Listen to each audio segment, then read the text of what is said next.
আজ 15 নভেম্বর, ভয়াল সিডর দিবস। 17 বছর আগে এই দিনে ভয়াবহ এক ঘূর্ণিঝড় তছনছ করে দেয় বাগেরহাটের জনজীবন।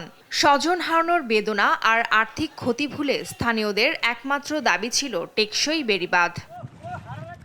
2016 সালে 242 কোটি টাকা ব্যয়ে মোরেলগঞ্জ থেকে শরণখোলা পর্যন্ত 63 কিলোমিটার বাঁধ নির্মাণ কাজ শুরু হয়। 2023 সালের ডিসেম্বরে শেষ হয় কাজ। তবে বছর না ঘুরতেই বাঁধটিতে শুরু হয় ভাঙন।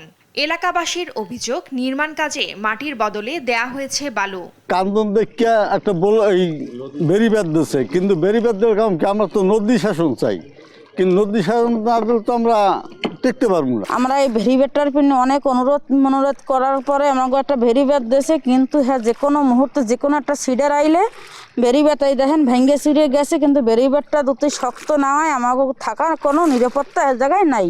বেরিবাদে কোনো কাজ হইতেছে না। আজকে কত বছর হয়েছে নদী শাসন দেয় না, এই জন্য বেরিবাদে কোনো কাজ হয় না। ওই ঘর বাদ দিয়ে আসি, যাইতে আছে আবার নতুন ভাবে রাখি, আবার বাদি আমাকে বেরিবেটটা শক্ত হইলে আমরা থাকতে পারি।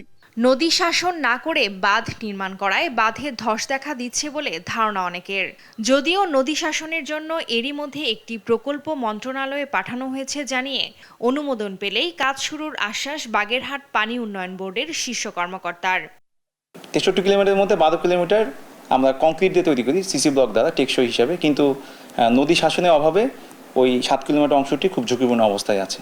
আমরা ওখানে নদী শাসনের জন্য প্রস্তাবনা পাঠিয়েছি আমাদের ঊর্ধ্বতন কর্তৃপক্ষের কাছে। অনুমোদন পেলে আমরা ওখানে যথাযথ ব্যবস্থা নিতে পারব।